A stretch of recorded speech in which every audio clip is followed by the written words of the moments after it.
سلام عزیزان دلم، امروز آمدم گلخونه برای هرس گلایش را گلخونه را گلایش را هرس کنیم. اینا گلای خراب، میوه های خراب، اینا را هرس کنیم. اینا را به این میگه گلگیری. اینایی که خراب هست اینا را خرابایش را هرس کنیم.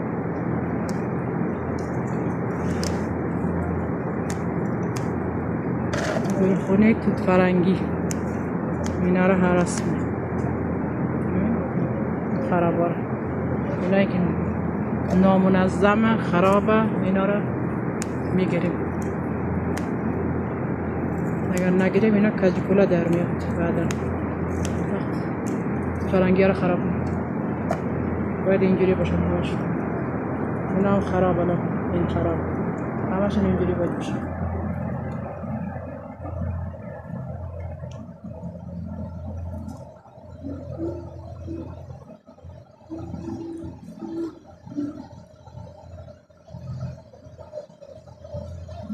بچه ها کارگرا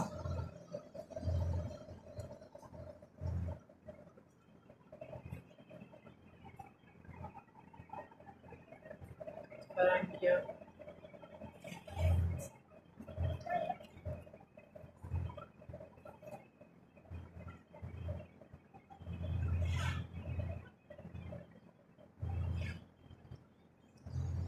توت فرنگی هم موقعی که برداشت اینجوری قرمز شد برداشت میشه. بعداً پس بعداً برداشت میشه.